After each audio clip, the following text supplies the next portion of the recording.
Hello everyone, so today we're going to be talking about very delicate topic, recognizing postpartum depression and when to seek help. I mean, everyone is talking about postpartum depression, but I'm going to be addressing it today from a point of experience, from a point of full knowledge, and not just from a point of, research. And yeah, research is good and all that, but sometimes we need to understand personally by experience something to be able to pass it across in a way that it makes more sense. So let's get right into the video. First of all, what is postpartum depression? Postpartum depression is just what it is. It's a kind of depression that's associated with post-delivery, after giving birth, right from the time your baby pops out of you.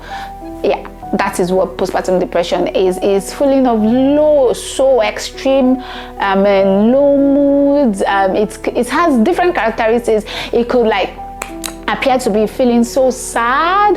It's not just postpartum depression, it's actually postpartum depression or anxiety. So everyone is talking about depression. It could also be anxiety. So it's not only when you're so low and this and feeling low and feeling so sad and crying and everything like that. It can manifest. There is also postpartum anxiety. So everyone talks about the depression side, no one talks about the anxiety side. There is also postpartum anxiety. We're so anxious. Oh my God, this baby breathing is it? There is a normal level of mother intuition and care and things like that, but there's when it's overly exhausting that you can't think, you can't do anything for yourself, you cannot just stop being anxious. It's all the symptoms of anxiety. You're even getting to having palpitations, you're so worried, you are overbeating yourself, you can't even sit down to eat, or that is also a manifestation. So in as much as yes, we know that giving birth does a lot of things to our hormones. So yes, you could get sad, feel low, cry, things like that. You should know when it is crossing the line and when to seek help. So my name is Precious. Welcome to this channel. If it is your first time, you're very welcome. On this channel we talk about everything women, health and lifestyle. And this period on this series, we are talking about postpartum, we are talking about recovery physically, mentally, we're talking about caring for our babies. Because I myself, I'm a mom. I am just 8 weeks postpartum, unless I'm just going through this journey. This is my second experience. I've had my first baby, a boy, and now my second baby, a girl. And I'm just getting a mix of both experiences, and I've just decided I'm going to be taking my platform to educate moms, to encourage moms, to inform moms, to just help us deal with this stage, because it's a whole lot. My first time, oh my God, yes, it was hard, but the second time, oh my God, this is a full-time job. This is definitely like maternity leave. I was telling my husband the other day, the word maternity leave should be scrapped. It should be called maternity employment. So yes guys, stick to this page. This is where we're going to be talking all things postpartum motherhood for the next few, whatever how long period that I feel up to it. I'm just going to be sharing experiences, tips, what works for me. And luckily I'm a nurse here in the UK, back home in Nigeria. I'm a midwife back home in Nigeria, so I'm going to be using this medically based experience of mine to just add up to what I've experienced as a mom to just let us get going. But disclaimer, this is not medical advice. If you're unwell, please go see your doctor. If you're unwell, please go talk to your midwife, go to the hospital, speak to your health care provider. This is just information guiding you from my experiences from both sectors of realistic living and medical practice. This is not medical advice. So let's get right in. So postpartum depression, everyone just talks about postpartum depression. This could mean anything. This could mean from busting out into tears to, like I said, feeling so drained, no energy, feeling so low. It could be horrible mood, switching from one mood. It could mean anything. Like I said before, mind you, your hormones postpartum naturally fly up and down, trying to stabilize back. Oh my God, where is the baby? The baby is gone, it's not here anymore. Okay, what should we be doing now? Oh, go back to normal, do this, do that. That's what your body is going through. So there's going to be fluctuations. It's normal to actually feel low to a certain extent. You can feel sad, you can even burst out apart from your hormones, postpartum is overwhelming. You've got baby to take care of. They are either crying or feeding. If you're breastfeeding, they're always on the breast. You don't have any time for yourself. You don't have any headspace. That alone, the stress alone, can make you break down into tears at any time, unprovoked. I cannot say unprovoked because something is provoking you. You're stressed out, right? You know what I mean by unprovoked. So what I'm trying to say is this. It's not just that, oh, I cried in the morning, I think I'm having postpartum depression. No, that's not what we're talking about. Now, how do I know if I'm going towards this direction? Number one, there's going to be a pattern. You're going to be watching out for a pattern. There's going to be a pattern. You are not just going to be, oh, I'm so tired, oh my God. And then it becomes that you're having postpartum depression. No. First of all, you want to watch out for the signs. You want to, signs of you don't want to talk to anyone. You want to just be by yourself. Now, wanting to get rest, not wanting calls, people to bother you for a period of time is fine. But in your home, like, within your space, no one wronged you, no one offended you, your partner is there, you don't want to talk to anybody, you don't want anybody to ask you if you've eaten, you don't want anyone checking up on you, you don't want anyone talking to you in your own personal space. And I'm not talking of people calling. Now, you should be looking at that pattern. Like, there could also be a time where this is normal for just a moment, just that period. But when you're feeling this way, first day is running by, maybe it doesn't happen the second day, third day it happens again, fourth day is running by, fifth day it happens again, then we are getting into a pattern here, and we should be thinking of speaking to our healthcare provider. It could come into bursting out in tears. Like I said, it's normal to have an episode here and there, but when it becomes a pattern that is obstructing, daily, routines, that is obstructing, you can't eat, you're bursting into tears when you see food, you're bursting into tears when you handed your baby, you're bursting into tears when it's time to have a shower, everything makes you burst into tears, you can get a grip of it, you're not dealing with it enough, you're not able to get a hold of yourself, you should be speaking to your healthcare professional. You don't have to have all the symptoms. One is enough to get help. This period is very delicate, and if you catch these symptoms early, you would be able to help yourself. Now, not all the time, this depression are not always like, oh, something is wrong with you. No, most times you just need counseling, most times you just need support, most times you just need, but the first thing I want you to do is to recognize these symptoms and seek help. Now, you might not feel comfortable running off to go and talk to a healthcare professional about how you feel first. I understand, but speak to someone that is close. Speak to your husband, speak to your mom and a family member, friends, any support person around you that you can talk to. Just let them know, this is how I'm feeling. This is, oh God, I feel this, I feel this, I feel this. And then when you get in another thing, I've talked about crying, busting out, spells of crying. I've talked about not wanting anyone to be around you, having resentment towards the baby. You're just angry with the baby. Oh my God, you're stressing me so much, You can have a moment of this, not that, but when it gets into you feeling resentment towards baby, then there goes a sign. Another thing, you begin to neglect yourself. You don't want to have a shower. You don't want to keep your hair kept, you don't want to eat, you don't want to do any personal care at all, you just don't have the strength for anything. Now this is why we have to educate about this. I don't think one video is going to do justice to this. This is why I might end up making a full course on this, because I feel like this is really delicate, because to know when to draw the line between when this is normal postpartum exhaustion and when it's getting into depression, that's the main thing we're trying to learn here. So you could just not feel like having a shower at a particular time, but go ahead and have it later, but then neglecting yourself for days, you don't want to have a shower, things like that, then that's worrying, then you should be speaking to someone about it. Now, I don't want you going about feeling postpartum depression means you failed, you're not a good mom, or you're not able to handle yourself. No.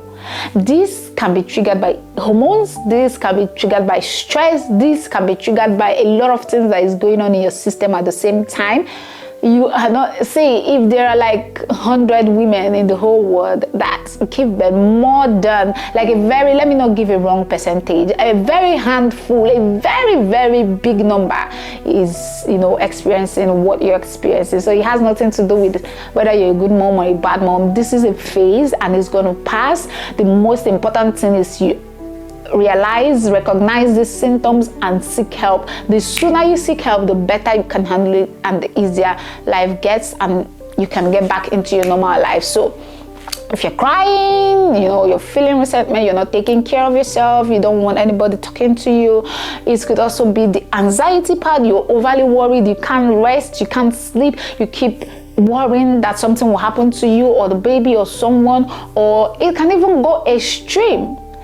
You can start, you know, having strange imaginations or even saying things, whatever. It can go to any length. See, it's just a spectrum, it's a range. It can go from 1 to 100. It can, you know, be anywhere in this range. So at this point, what we want you to be doing is to be making sure you have support. You want to be, first of all, speaking to your family members. If you are a faith-based person, you want to be, you know, share. You don't need to start, you know, say anything. You just get some support from social groups. You can get some support from family. Get some support from wherever you get your support from that works for you. And then, if you still try with all this advice and all this encouragement, allow people take some, like I said in my previous video about taking care of ourselves physically, allow people, try dropping your workload. If you're taking on too much for yourself, allow people to help you. You know, take a walk out there, get some fresh air, see that you're not just locked in a room all day. Take daily walks and things like that. And if you do all those things I've said in my previous video and you're still feeling these things, that is time to be ringing the hospital. You want to be talking to your doctor, you want to be talking to your midwife about how you're feeling. Now, I don't want you to stay until it gets out of hands before you decide to seek help. That is why immediately you sense the symptoms are getting into a pattern, you need to speak to someone about it.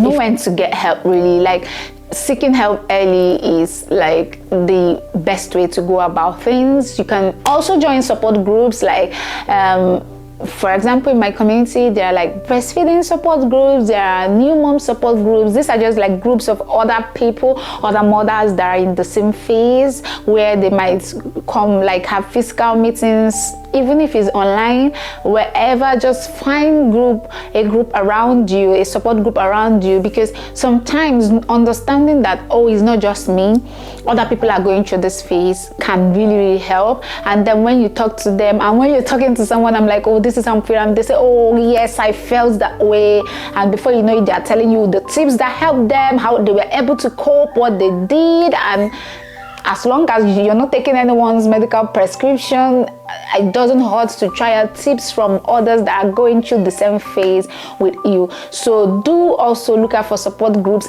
See, there is a lot that's going out, like being out. Not necessarily, you may not have the strength to be out every single day, but even if it's twice in a week, going out, you know, meeting other new moms like you, or even if you're not a new mom, meeting other experienced moms and things like that does a lot to your mental health. So do also reach out, and you could ask for, here in the UK, there are house visitors that would give you lists and, you know, ideas of the support groups that are around you and local to you that you can join and get support. In other countries, you would also have these things. It might just be a support group that someone is running. It might even be friends, a group of friends that are pregnant at the same time, give birth at the same time, just decide to go out together, talk together, just have that moment of, you know, people with similar, going through similar experiences with you. Talking about your experience is the first step to recovery. The things you don't want to be doing when you notice the symptoms is blaming yourself. You don't want to be blaming yourself. That is not a way to recovery. You don't want to be hiding it or keeping it secret and trying to figure it out alone. That is not the way to go about this, because this is not about you. This is about the process you're going through. Your body is going through a lot, your mind is going through a lot. It has nothing to, it's not a sign of weakness. You shouldn't be feeling like, oh, you failed or you haven't. Don't ever let yourself get into that spot.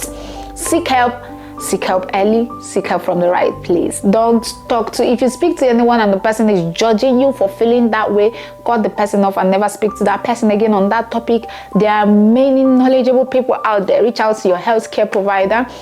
There are many people that would understand what you're talking about and give you help. So if someone is being toxic because you're speaking of your experience as postpartum, you know, you feel like you're having signs of postpartum depression, and person is trying to tell you, oh, you should be strong, you should be this, you should not let those things come to you, or I mean trying to talk down on how you're feeling, just cut them. Or you don't need to quarrel with them or argue with them, just don't speak to them about it again. Just shush it and let it end there. Don't let anyone make you feel you're being a bad mom because you're having postpartum depression. You are the victim, you are not the problem. You are actually the person that needs help, that needs to be supported, that needs to be helped through a phase. You did nothing wrong by experiencing these symptoms. Your body is going through a lot. So someone will tell you, oh, in our own days we had 100 children and we got on with it. No problem, happy for you, congratulations. But I prioritize myself. My mental health is important to me and I want to seek help. You don't need to even spell it out to the person. You can if you want to, but always make sure you tell yourself that you're important enough to get help. So I'll be drawing the curtains here today because, like I say, the one video can never ever do justice to postpartum depression. I just want you to understand that. Before I end this video, yes, I just want to say this. My first experience postpartum was horrible. I broke down with postpartum depression. That is why it looks like this topic is really, really, really important to me. And one of the things that I did wrong then was keeping things to myself. I wasn't sharing with my partner because I felt, oh God, we are stressed. I don't want him to feel like, oh, I'm nagging again. No. And I wasn't even talking to anyone about it. I was just trying to be a good mom, a strong mom, and I kept breaking down and breaking down. I wasn't even feeling too well. I went down with infection after delivery and I was being so hard on myself. I was angry with myself that I was not, you know, doing the things that I need to do. And the more I stayed angry with myself, the more I broke down into horrible phases of PPD. So what I realized that I did differently this time is that I was more open to help. I was more open to say, oh, this is how I'm feeling. What can I do to feel better? I stepped out earlier. The first pregnancy I did, I don't think I went out anywhere until, so nowadays when I'm this period, this second time, when I feel a bit overwhelmed, I'm just like, oh God, can you just help me hold baby? I take a walk. Sometimes I just play music. I just have a me time, get myself running again, and then I'm back to, you know, normal. So I think that even though I had the knowledge of what PPD was the first time, I didn't use it. So if you listen to this video and do nothing about it, you'll keep suffering. But if you listen to this video and decide to use the support around you, then we'll get there. I think I really have to maybe I'll make another video regarding my experience with PPD the first time, and then how I'm having a better postpartum experience this time around, maybe. So, but for now, please watch this video again if you have to, and make sure that you're doing what is in it. It's not just to watch it. Like I said, I had this information the first time in my head, but I didn't use them and I ended up breaking down. But the second time I was very, very, very like proactive with the information, and they really made a big change. This is just, I think, 8 weeks postpartum, and I'm almost fully back into my routine, even with a section. So I mean, it's a huge recovery. It's a wide, my recovery, I mean, experience this time is so wide from the first time. That's why I felt like, oh, there was really something I didn't get right the first time, and I'm going to be sharing this in this series. So do stay connected, like, share, subscribe, comment. What is your experience? What are you going through? Is there something you need help with? Drop it in the comment section. Someone else might reach out to you. I will try my best to reach out to you. Are you going through this phase? Do you want to speak to me? Drop in the comment section. I would get to you and have a chat with you. Someone else could also encourage you from the experience. Let's just build this community, supporting ourselves of this journey and making sure we're getting the most that we can out of these very beautiful moments of postpartum. I'll be making another video, maybe this time around, something around, you know, see, we have a lot to talk about caring for ourselves, caring for our babies. So who knows what the next video will be about. I have loads of topics written down. I'll just pick one. It could be ranging around taking care of ourselves, or it could be about baby, you know, integrating yourself. Maybe if you're a new mom or you're already a mom, just other tips that help me better this time than the first time. Yeah, so see you on the next video. Stay happy, very important. Allow yourself to be pampered. See you on the next one. Bye bye.